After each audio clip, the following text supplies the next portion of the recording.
조기창이라는 남자가 강세에게 건네려 했던 그 낡은 봉투 안에는 편지 한 통만 들어있는 게 아니었습니다.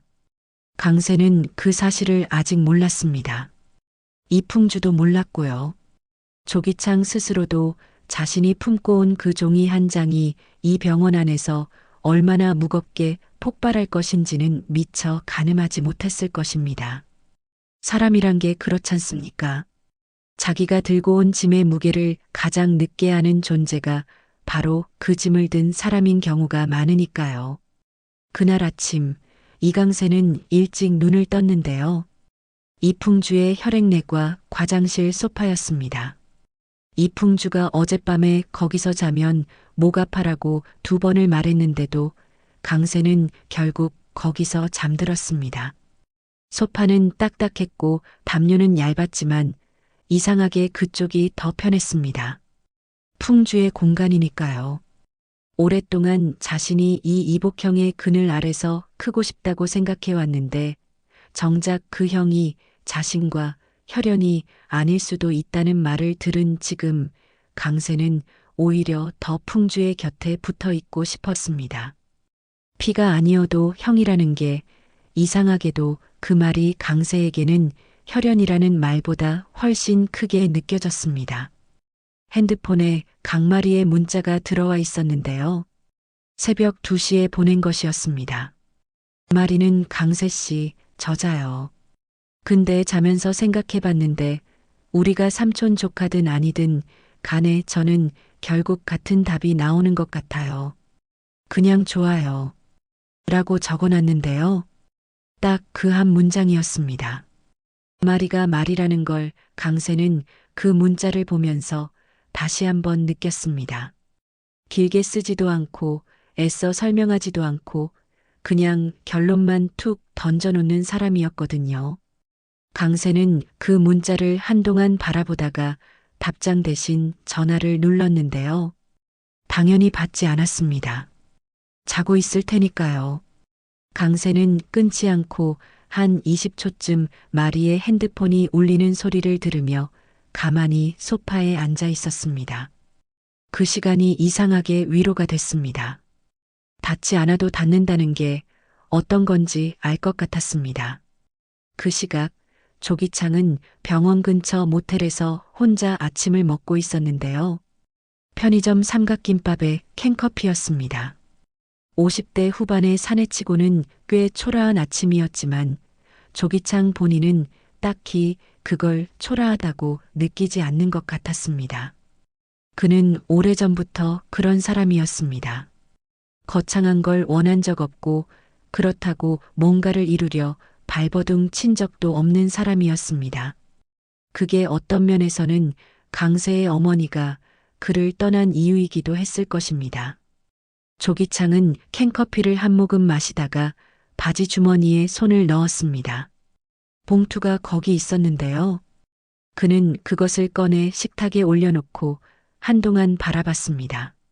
봉투는 닳고 구겨져 있었는데 그게 오히려 그 안에 든 것들이 오래된 진실이라는 것을 말해주는 것 같았습니다.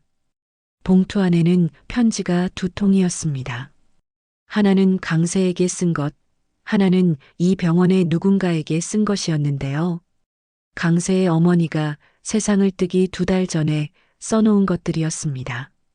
조기창은 강세의 편지는 아직 읽지 않은 채 있었습니다. 봉해져 있으니까요.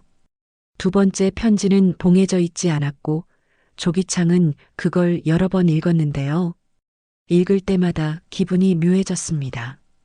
왜냐하면 그 편지의 수신인이 이 엄병원 안에 있는 특정 인물이었기 때문입니다. 그 이름은 아직은 말하지 않겠습니다. 중요한 것은 그 편지가 존재한다는 사실이고 조기창이 그것을 어떻게 처리해야 할지 아직 결정하지 못했다는 사실이었습니다. 그는 삼각김밥을 다 먹고도 봉투를 손에 들고 한참을 앉아 있었는데요. 밖에서 아침 햇살이 모텔 커튼 사이로 조금씩 스며들고 있었습니다. 한편 엄병원 1인실에서는 엄기분 원장이 이른 아침부터 깨어 있었는데요. 의식이 돌아온 지 채 하루도 안 됐지만 엄기분이라는 사람은 원래 그런 사람이었습니다. 한 달 넘게 의식이 없었던 사람이 눈을 뜨자마자 병원 걱정부터 하는 사람이었으니까요. 담당 의사가 안정이 최우선이라고 3번을 말했지만 엄기부는 임시이사회 결과가 어떻게 됐는지를 먼저 물었습니다. 이풍주가 그 질문을 받고 잠시 말을 못했는데 엄기부는 그 침묵에서 이미 답을 반쯤 알아챈 것 같았습니다. 기식이가 그랬군 하고 엄기분이 낮게 말했습니다. 이풍주가 조심스럽게 상황을 설명했는데요. 진기식이 위임장을 위조해 임시이사회를 소집했고 문숙희 이사가 필적 감정을 의뢰해 그것이 위조임을 밝혀냈으며 법원 집행관이 고소장을 접수했다는 것까지. 이풍주는 말하면서 엄기분의 표정을 살폈는데요. 분노할 거라고 생각했습니다. 배신감을 드러내거나 아니면 통탄할 거라고요. 그런데 엄기분의 얼굴에 떠오른 건 그것이 아니었습니다. 피로함이었습니다.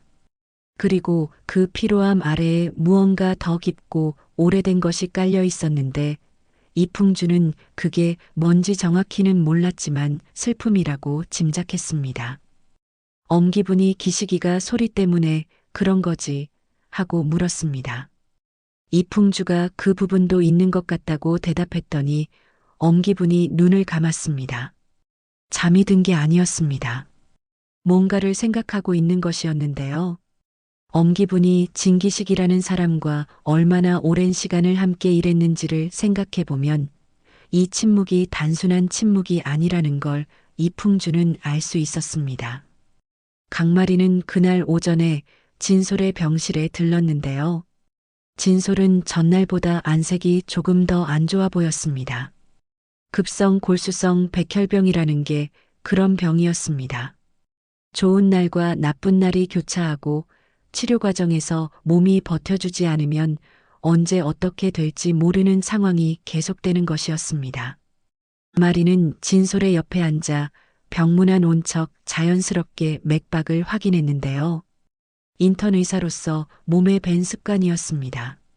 진솔이 괜찮다고 했지만 마리의 눈에는 괜찮아 보이지 않았습니다. 마리는 진솔에게 오늘 이식 코디네이터 선생님한테 정식으로 얘기하려고 한다고 말했습니다. 진솔이 고개를 돌렸는데요. 빤히 바라보는 눈에 복잡한 것이 많이 담겨 있었습니다. 진솔은 아빠 일 때문에 더 힘들어졌는데도 해줄 거냐고 물었습니다. 마리는 잠시 진솔의 눈을 바라봤습니다. 진기식이 한직과 진솔이 백혈병으로 누워있다는 것, 이 두 가지는 아무 연관이 없는 일이었습니다. 진솔은 아무것도 모른 채 아팠고 아무것도 모른 채 병원 침대에 있었습니다.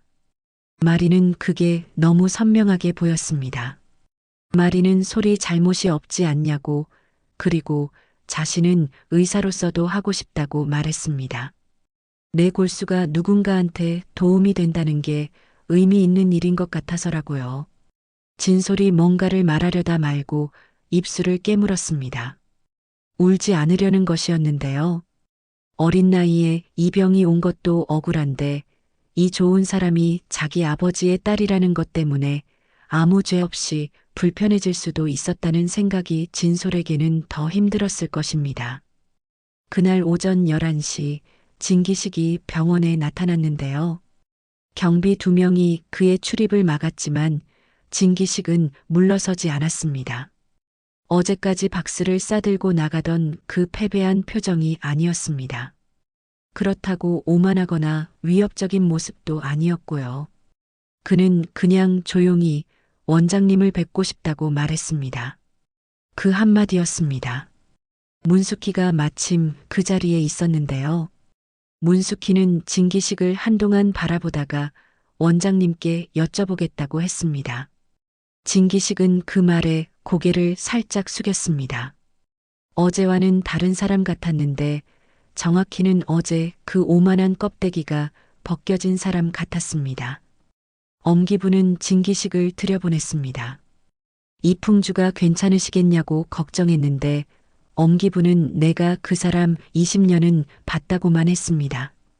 그 말 한마디에 이풍주는 더 말을 붙이지 못했습니다.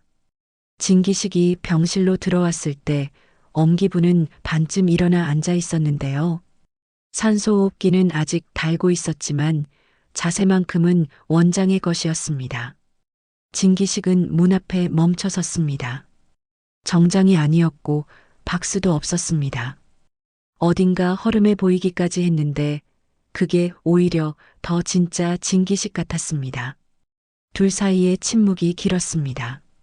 엄기분이 먼저 말을 꺼냈는데요. 기식아 라고 불렀습니다. 진기식이 네 라고 답했습니다. 엄기분이 천천히 자네 왜 그랬나 라고 물었습니다. 그 5글자가 병실 안에 내려앉았는데요.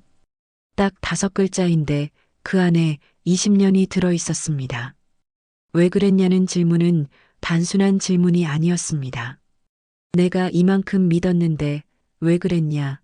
내가 이 병원에서 같이 일한 동료로 여겼는데 왜 그랬냐?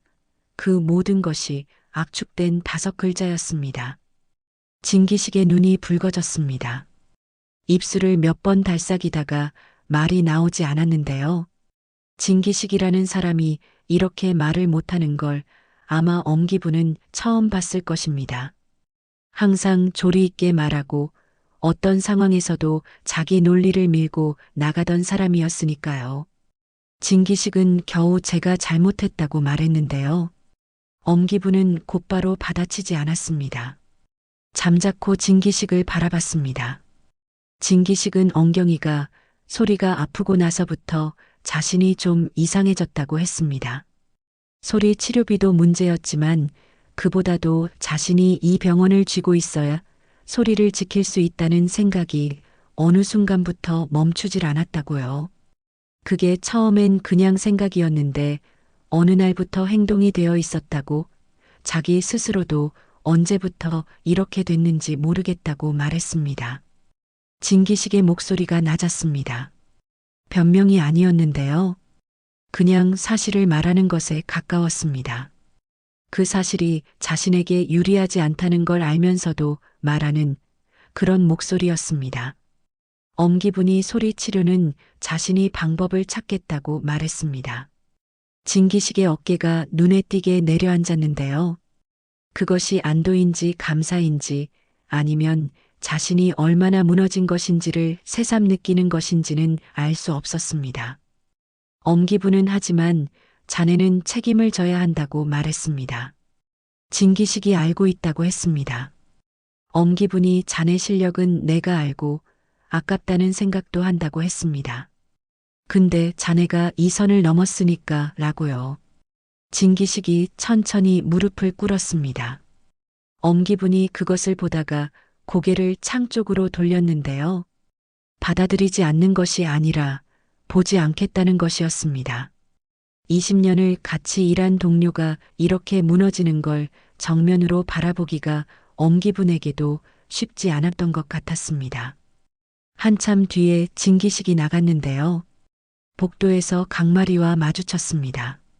마리는 피하지 않았고 진기식도 피하지 않았습니다. 둘이 잠깐 서로를 바라봤는데 진기식이 먼저 고개를 숙였습니다.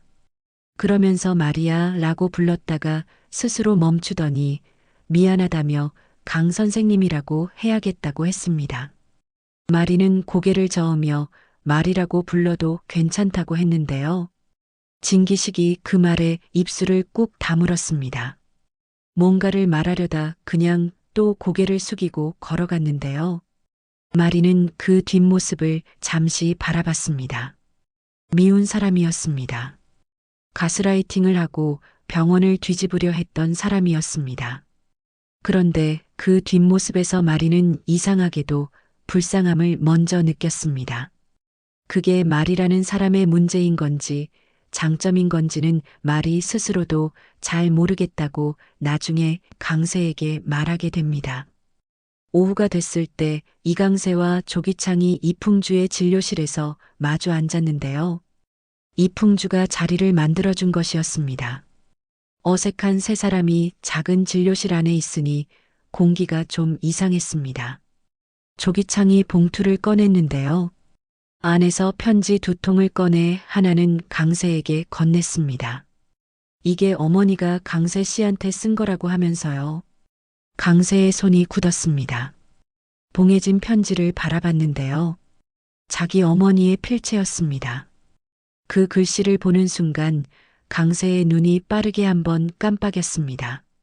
감정을 억누르는 것이었는데 이풍주는 그걸 알아봤습니다. 조기창이 두 번째 편지는 좀 복잡하다며 망설였는데요.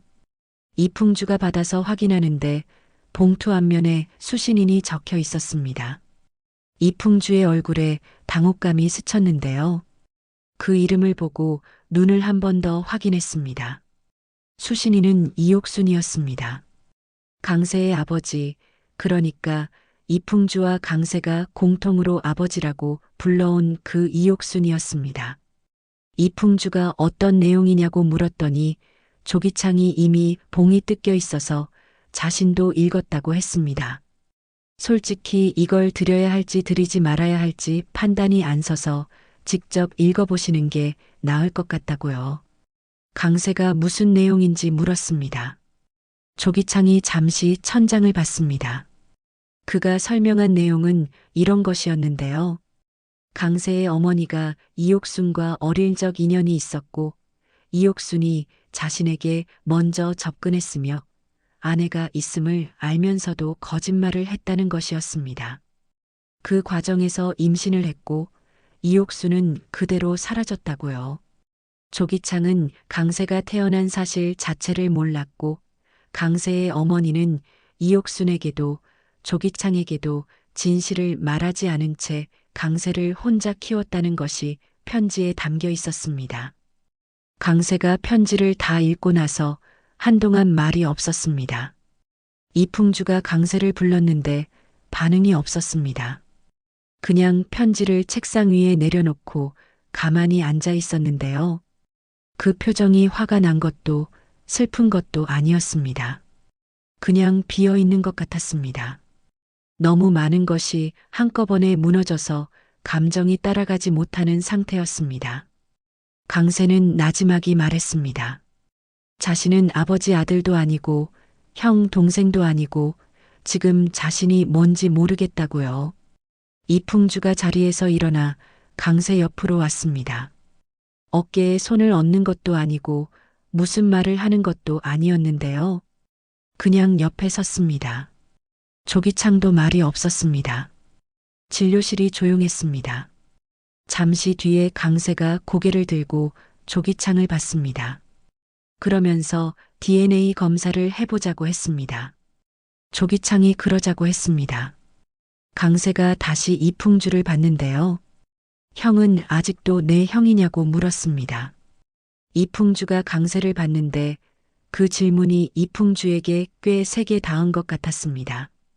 이풍주는 잠깐 입술을 달싹이다가 말했습니다. 피가 안 섞였으면 어때? 나는 네가 내 동생인 거 안 바뀐다고요. 강세가 그 말을 듣고 눈을 내리깔았습니다. 눈물이 나려는 걸 참는 것이었는데 조기창이 슬쩍 창밖을 봐줬습니다. 못 본 척 해주는 것이었는데요. 그 배려가 조기창이 한량이어도 나쁜 사람은 아니라는 걸 보여줬습니다. 저녁 무렵이 됐을 때 강마리가 이풍주를 만났습니다. 마리는 강세가 괜찮냐고 물었는데요. 이풍주가 잠시 생각하다가 괜찮을 거라고 했습니다. 그게 확신이라기보다는 바람에 가까운 것 같았습니다. 마리는 이어서 골수이식 수술 날짜를 잡으려 한다고 말했습니다. 이미 코디네이터 선생님과 얘기했고 담당 교수님께도 말씀드렸으며 적합성 검사도 통과했고 건강검진도 이상 없다고요. 다음 주 목요일로 잡으려 한다고 했는데 진솔 상태가 더 나빠지기 전에 하는 게 낫겠다는 생각이었습니다.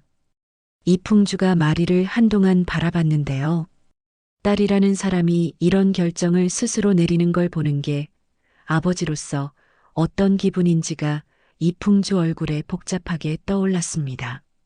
자랑스럽고 걱정되고 그리고 어딘가 미안한 것도 있었습니다.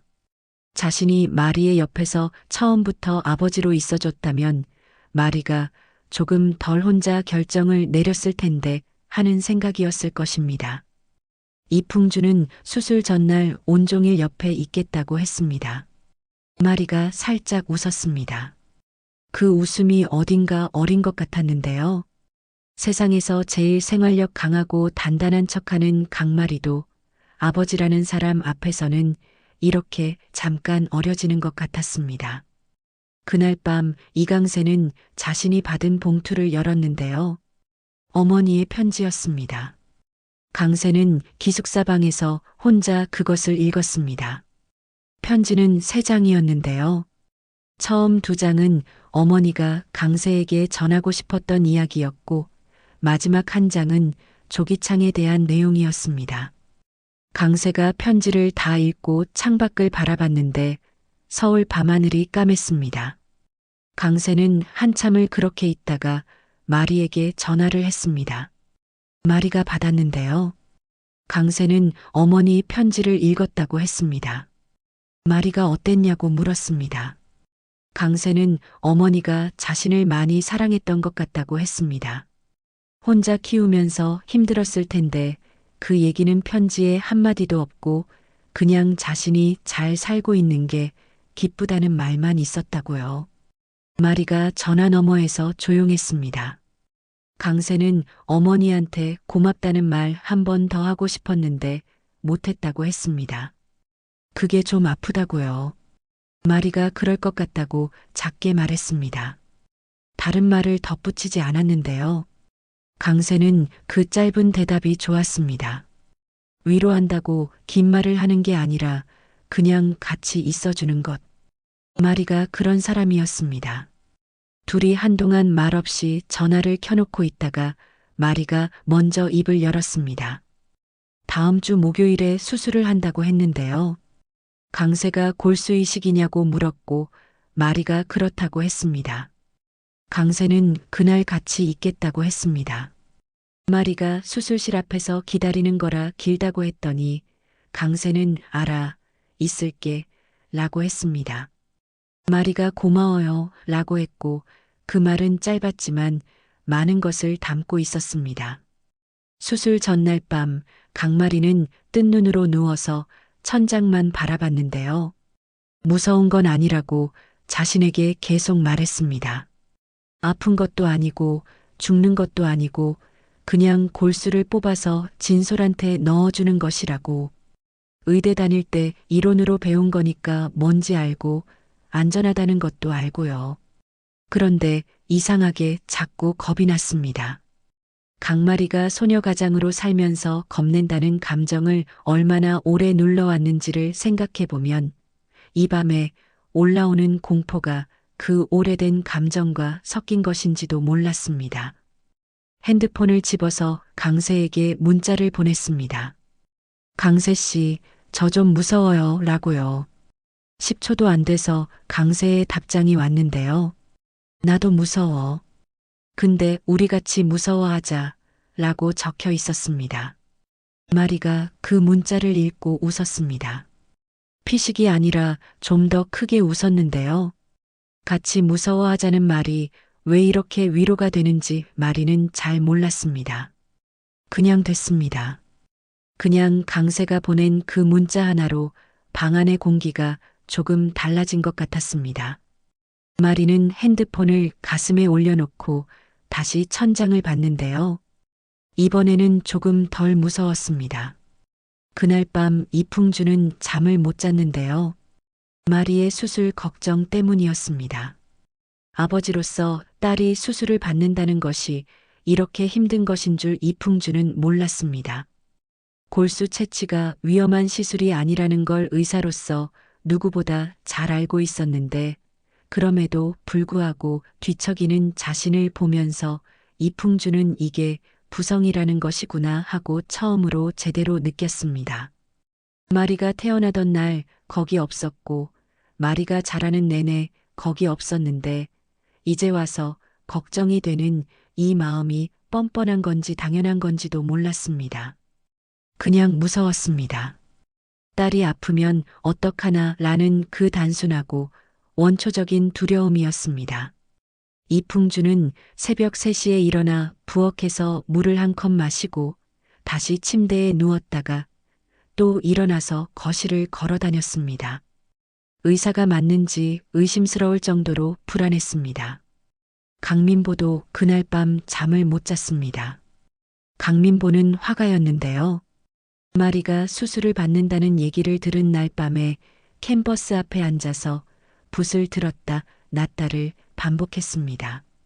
뭔가를 그리고 싶었는데 무엇을 그려야 할지를 몰랐습니다. 결국 새벽이 돼서 그는 아무것도 그리지 않은 흰 캔버스 앞에 앉아 있었습니다.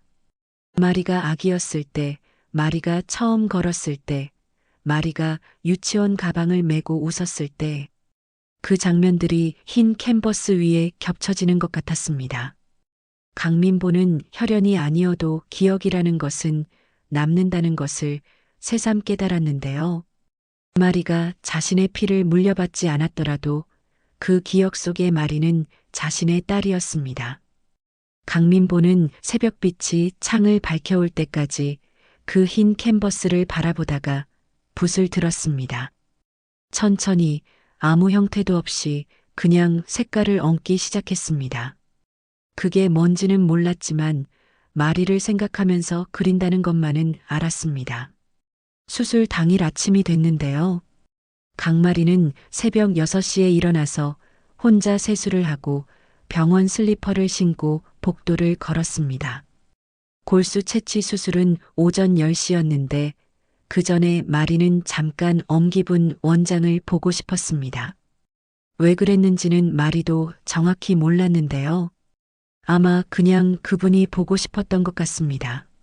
수술을 앞두고 겁이 나는 마음을 어딘가에 내려놓고 싶었던 것인지도 몰랐습니다. 엄기분 원장의 병실 앞에 서서 마리는 잠깐 망설였는데요. 이른 시간이었으니까요.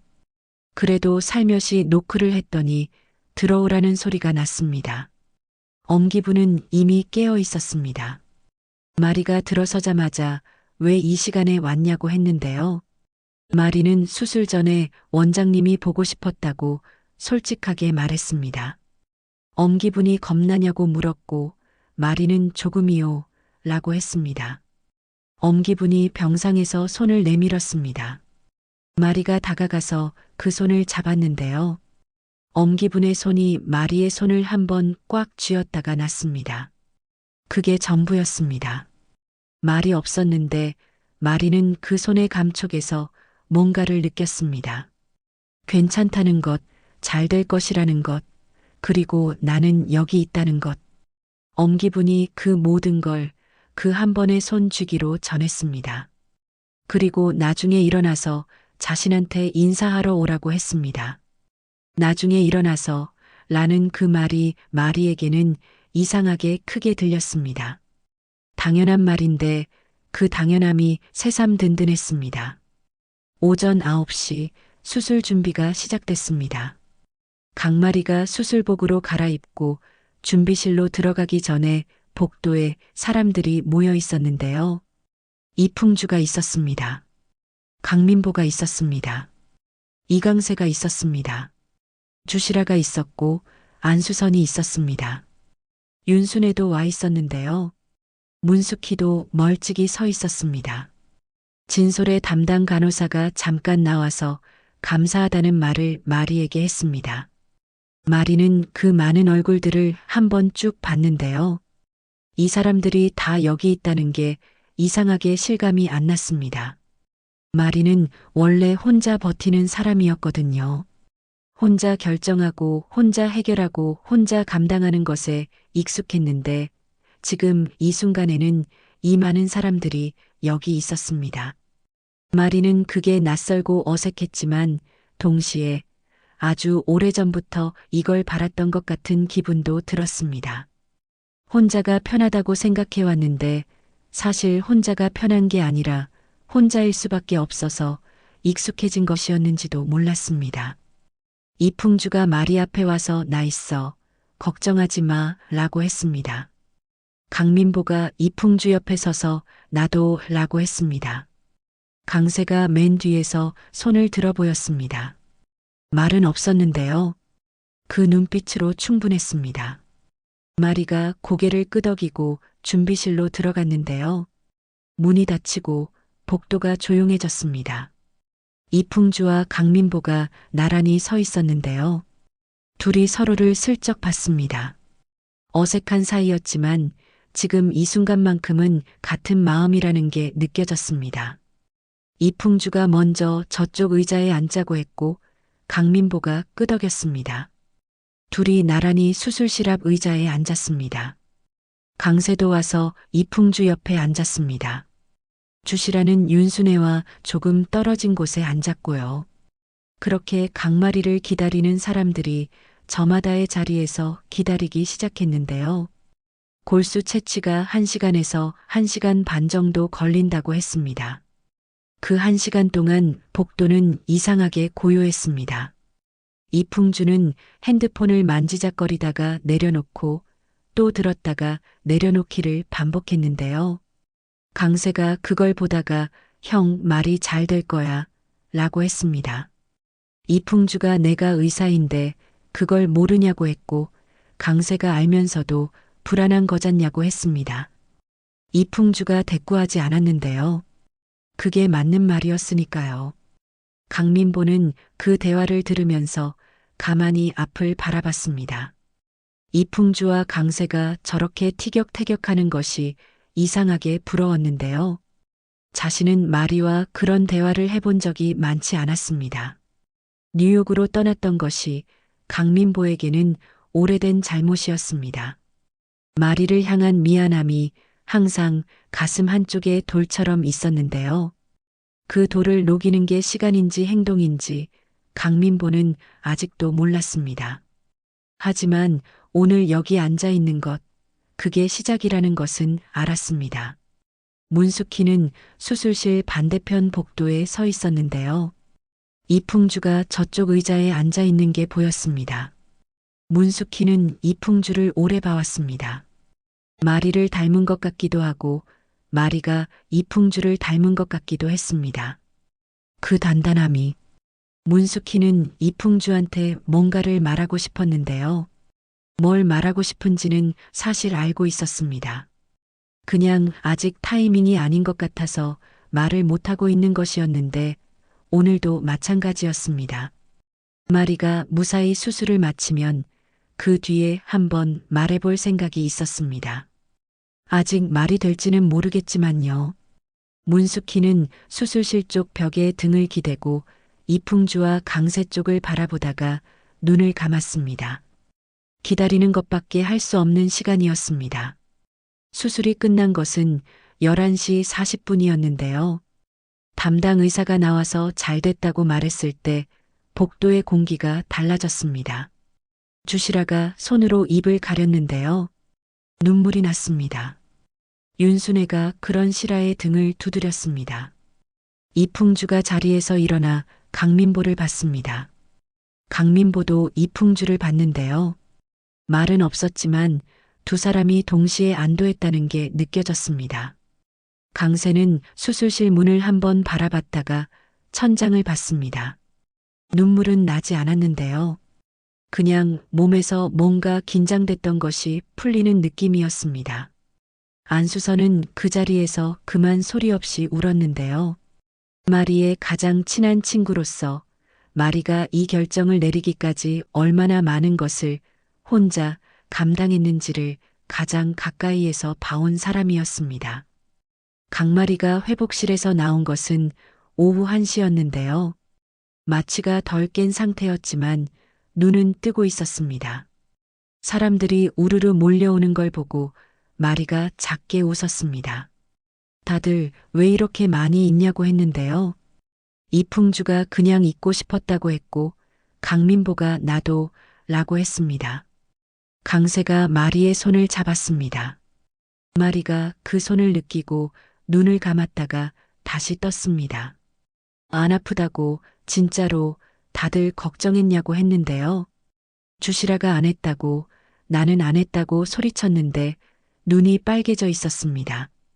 마리가 엄마 울었잖냐고 했더니 주시라가 안 울었다고 먼지가 들어간 거라고 했습니다. 윤순애가 옆에서 에이 뻔한 소리를 이라고 했고 그 말에 마리가 웃었습니다. 약간 움찔했는데요. 웃으면 좀 아픈 것 같았습니다. 강세가 웃지 말라고 했자 마리가 더 웃었습니다. 그 복도가 그날 오후만큼은 따뜻했습니다. 그날 오후 진솔에게 마리의 골수가 이식됐습니다. 수술은 몇 시간이 걸렸는데요.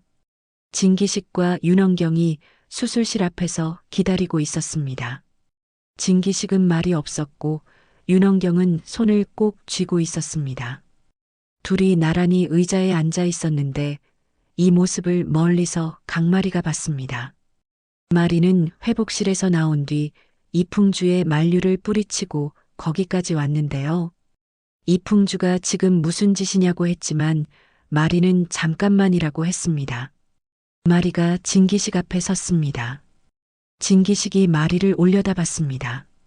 처음에는 마리야 라고 불렀다가 스스로 멈추더니 강 선생님이라고 해야겠다고 했는데요. 마리는 고개를 저으며 마리라고 불러도 괜찮다고 했습니다. 진기식이 고맙다고 했습니다. 짧은 두 글자였습니다. 마리가 고개를 끄덕이며 소리 잘 될 거라고 말했습니다. 그 말을 하고 마리가 돌아섰는데요. 이풍주가 마리의 팔을 잡아 부축했습니다. 강세도 반대편에서 마리를 잡았습니다. 진기식은 그 뒷모습을 바라봤는데요. 윤원경이 진기식의 손을 잡았습니다. 진기식이 처음으로 윤원경의 손을 꽉 잡았습니다. 아무 말 없이 그 손이 떨리고 있었는데요. 윤원경은 그 떨림을 느끼면서 고개를 들지 않았습니다. 그냥 그 손을 꼭 쥐고 있었습니다. 저녁이 됐을 때 이풍주가 문숙희를 복도에서 마주쳤습니다. 문숙희가 오늘 수술 잘 됐다는 얘기를 하다가 잠깐 말이 끊겼는데요. 그러더니 이풍주에게 자신을 어떻게 생각하냐고 물었습니다.